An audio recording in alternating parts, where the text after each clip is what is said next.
ನಮಸ್ಕಾರ ವೀಕ್ಷಕರೇ, ಪ್ರಿಯಾ ರುಚಿ ಚಾನಲ್ಗೆ ಸ್ವಾಗತ.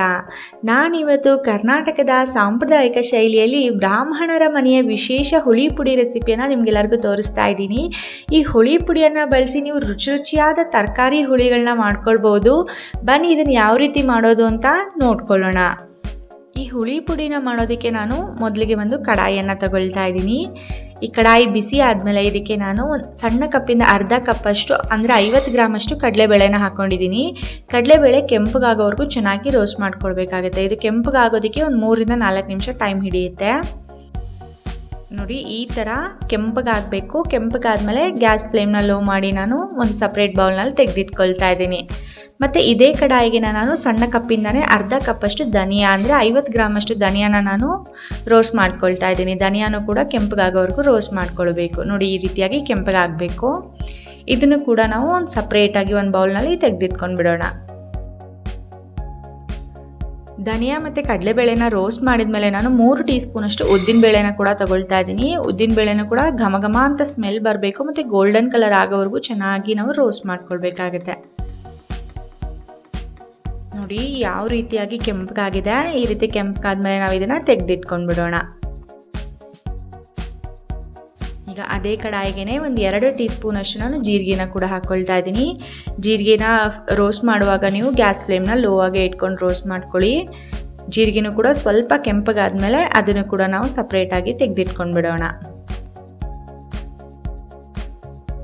ಈಗ ನಾನು ಒಂದು ಅರ್ಧ ಇಂಚಷ್ಟು ಚಕ್ಕೆ, 2 ಏಲಕ್ಕಿನ ಹಾಕ್ಕೊಳ್ತಾ ಇದ್ದೀನಿ. ಇದು ಎರಡನ್ನ ಹಾಕ್ಕೊಳ್ಳೋದ್ರಿಂದ ಹುಳಿ ಪುಡಿ ತುಂಬ ಘಮ ಘಮ ಅಂತ ಸ್ಮೆಲ್ ಬರುತ್ತೆ.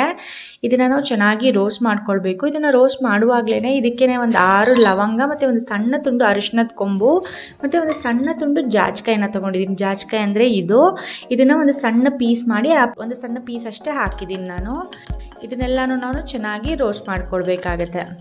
ಲವಂಗ ಪೂರ್ತಿಯಾಗಿ ಉಬ್ಬೋವರೆಗೂ ನಾವು ಚೆನ್ನಾಗಿ ರೋಸ್ಟ್ ಮಾಡ್ಕೊಳ್ಬೇಕು.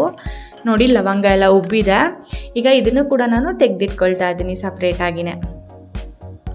ಈಗ 1 ಟೀ ಸ್ಪೂನಷ್ಟು ಗಸಗಸೆಯನ್ನು ತೊಗೊಂಡಿದ್ದೀನಿ. ಗಸಗಸೆಯನ್ನು ರೋಸ್ಟ್ ಮಾಡ್ಕೊಳ್ಳುವಾಗ ಗ್ಯಾಸ್ ಫ್ಲೇಮ್ನ ಆಫ್ ಮಾಡಿರಿ. ನೋಡಿ, ಯಾವ ರೀತಿಯಾಗಿ ಚಟಪಟ ಅಂತ ಸಿಡಿತಾ ಇದೆ.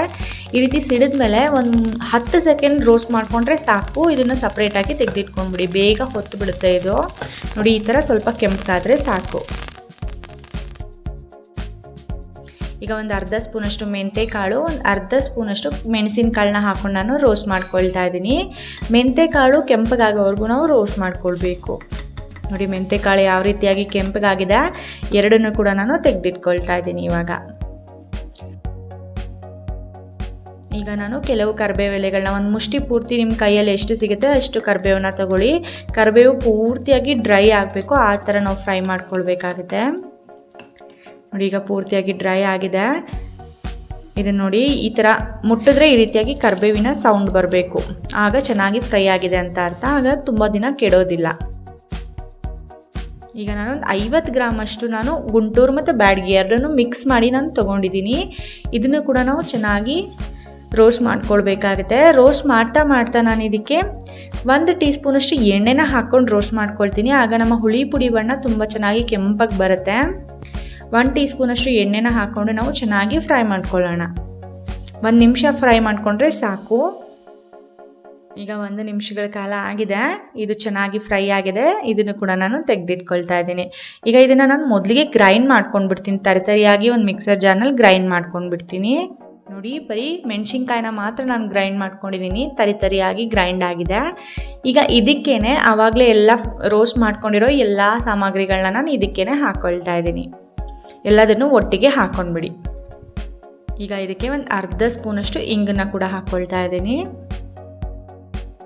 ಈಗ ಇದನ್ನು ಫೈನ್ ಪೌಡರ್ ಆಗೋ ಥರ ನಾವು ಗ್ರೈಂಡ್ ಮಾಡಿಕೊಂಡ್ರೆ ನಮ್ಮ ಹುಳಿ ಪುಡಿ ರೆಡಿ ಆಗುತ್ತೆ. ನೀವು ತುಂಬ ಸಣ್ಣಗೆ ಪೌಡರ್ ಮಾಡ್ಕೊಂಡಿಲ್ಲ, ಸ್ವಲ್ಪ ತರಿಯಾಗಿದ್ರೂ ಕೂಡ ನಡೆಯುತ್ತೆ, ಚೆನ್ನಾಗಿರುತ್ತೆ ಹಾಗಿದ್ರೂ ಕೂಡ. ನೋಡಿ, ನಮ್ಮ ಇವತ್ತಿನ ಬ್ರಾಹ್ಮಣರ ಶೈಲಿಯ ಹುಳಿ ಪುಡಿ ರೆಡಿ ಆಗಿದೆ. ಇದರಿಂದ ನೀವು ಘಮ ಘಮ ಅಂತ ಸ್ಮೆಲ್ ಬರೋವಂತಹ ತರಕಾರಿ ಯಾವುದಾದ್ರೂ ತರಕಾರಿ ಹಾಕಿ ನೀವು ಹುಳಿಯನ್ನು ಮಾಡ್ಕೊಳ್ಬೋದು. ಈ ಹುಳಿ ಪುಡಿಯಿಂದ ನೀವೇನಾದರೂ ಹುಳಿ ಅಥವಾ ಸಾರು ಮಾಡಿದ್ರೆ ತುಂಬಾ ಚೆನ್ನಾಗಾಗುತ್ತೆ. ನೀವು ಕೂಡ ಟ್ರೈ ಮಾಡಿ ನೋಡಿ. ನಾನು ನನ್ನ ಮುಂದಿನ ವಿಡಿಯೋದಲ್ಲಿ ತರಕಾರಿ ಹುಳಿ ಯಾವ ರೀತಿ ಮಾಡೋದಂತ ತೋರಿಸ್ತೀನಿ. ಹಾಗಾಗಿ ನನ್ನ ಚಾನಲ್ನ ಸಬ್ಸ್ಕ್ರೈಬ್ ಮಾಡ್ಕೊಳ್ಳಿ. ನಿಮಗೆ ಇವತ್ತಿನ ಈ ಕರ್ನಾಟಕ ವಿಶೇಷ ಹುಳಿ ಪುಡಿ ಇಷ್ಟ ಆಗಿದ್ರೆ ಪ್ರಿಯಾ ರುಚಿ ಚಾನಲ್ಗೆ ಲೈಕ್ ಮಾಡಿ, ನಿಮ್ಮ ಅನಿಸಿಕೆ ಅಭಿಪ್ರಾಯಗಳನ್ನ ಕಮೆಂಟ್ ಮೂಲಕ ತಿಳಿಸಿ ಅಂತ ಕೇಳ್ಕೊಳ್ತಾ ಇವತ್ತಿನ ವಿಡಿಯೋ ನೋಡಿದ್ದಕ್ಕಾಗಿ ಧನ್ಯವಾದಗಳು.